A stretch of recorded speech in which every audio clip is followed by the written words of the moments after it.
es seres humanos. Aseguramos nuestras fronteras, pero podemos buscar.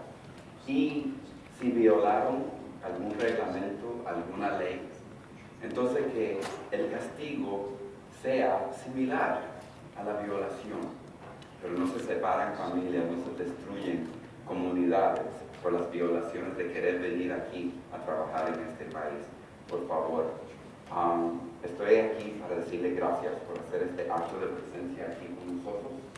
Y número dos, pedirle que con la voz más fuerte que ustedes pueden encontrar, que le hable a sus feligreses y que se incorporen en este proceso político para justicia. Porque la iglesia siempre ha jugado un papel esencial y fundamental en todas las comunidades inmigrantes desde el principio de la creación de esta nación. Y nosotros tenemos que jugar ese papel indispensable en este momento. Gracias a ustedes por estar aquí con nosotros. Congressman Flake, Arizona, thanks so much. Thanks. I won't say much. I'm just glad that these groups are here. We don't often hear enough about the moral imperative.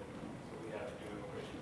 We hear about the economic reasons, national security reasons, but there are also it's a moral imperative. I'm glad that these groups are here to make that point. Thank you. Reverend Rodriguez, President of the National Center for Hispanic Christian Leadership. Thank you, Senator. Thank you all. So the 43 million strong Hispanic American community, comprehensive immigration reform is not a political Democratic or Republican issue. It is above all a moral issue. Embedded in the narrative of the American experience is the commitment to the three formative pillars of our nation: the rule of law, our faith value system, and the pursuit of the American dream. The current impasse in respect to comprehensive immigration reform is actually succeeding in accomplishing the following. The impasse is succeeding in polarizing our communities, separating families, and provoking 12 million people to hide deeper in the shadows of our society, and jeopardizing our heritage as a nation of laws and the Judeo-Christian ethos. As Christians, as Latino evangelicals, we want everyone to respect the rule of law and come here legally. We need to protect our borders, and we need to stop illegal immigration. Yet there is also something that is not tangible that we must similarly protect: our values and our faith narrative.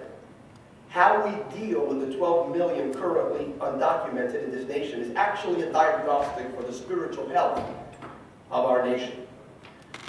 This conference, the National Hispanic Association of Evangelicals, we join with others in a call for comprehensive immigration reform. We are committed, and hear carefully, we are committed for every Latino and every immigrant in America to become a productive citizen, to master both the English and Spanish languages, and to embrace the core values of America and realize the American dream. We're not alone. Much has been written about the lack of support on behalf of white evangelicals and white Christians on this issue.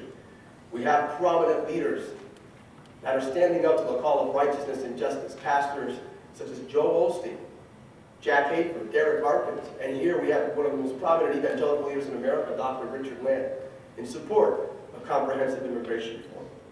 The Hispanic Church in America calls upon Congress to finally pass and sign into law legislation that will protect our borders, put an end to all illegal immigration, create a market-driven guest worker program, and facilitate avenues by which millions of families already in America that lack legal status can earn it in a manner that reflects the faith value system this nation was founded on. We believe that the efforts of Senator Kennedy in the Senate, Gutierrez, Flake in the House, they address the aforementioned concerns, and even the concerns that impede many in the white evangelical community from supporting comprehensive immigration reform. Let us protect our borders. Let's protect our families. Let's protect our values. And in doing so, then we protect the American dream. Thank you. Dr. Land, President of Southern Baptist Convention and Religious Liberty. Let me just say at the beginning that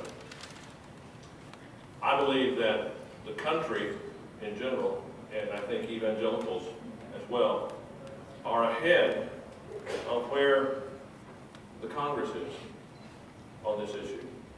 And I call upon congressmen and senators in both parties to lay aside partisanship and to focus on doing what's right for the country. This is a very important issue. And I've been asked on occasion, well, Dr. Lamb, we appreciate your support on this issue of comprehensive immigration reform, but do you really speak for the majority of Southern Baptists on this issue? Well, I'm elected. Everyone in Congress knows this well. They're elected. If Southern Baptists, the majority of Southern Baptists didn't agree with me, I wouldn't be in this job. And I have in front of me here a resolution that was passed by the vote of the messengers elected by their churches to the Southern Baptist Convention in Greensboro, North Carolina in June of 2006. We have our annual meeting every June. It says that Christians have responsibilities in two realms: as citizens of the nation and as citizens of the heavenly kingdom.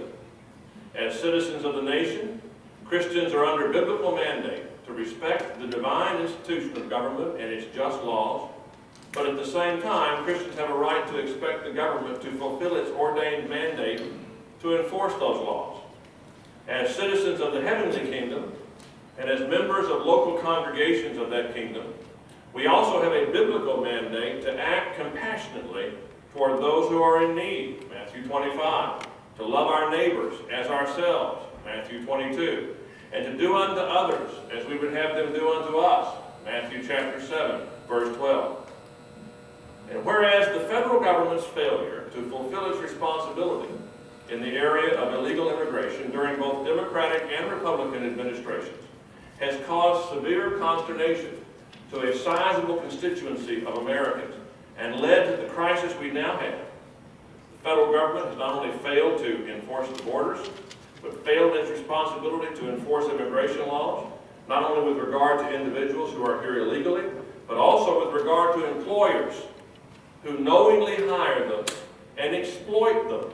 One of the great tragedies of our immigration crisis is that, these people have come here illegally, but the difference between coming here, they came here illegally to work. Whereas our homegrown people who break the law so they don't have to work. These people have come here to work and to become part of the American dream, and they're far too often exploited by unscrupulous employers, and that's not going to end until we have comprehensive immigration reform.